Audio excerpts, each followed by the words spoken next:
કોકની હાઈટ ના પોકે ને અમર જેવું થાવું છે, બચારો ને બોલવાના નહીં ને બાપુ થાવું છે. હાઈટ ના પોકે ને અમર જેવું થાવું છે, બોલવાના નહીં ને દરબાર થાવું છે.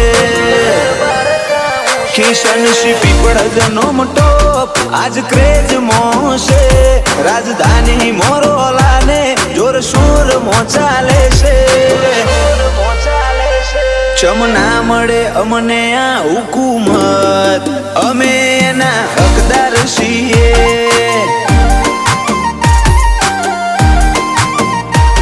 ચમના મળે અમને આ હુકુમત, અમે એના હકદાર છીએ.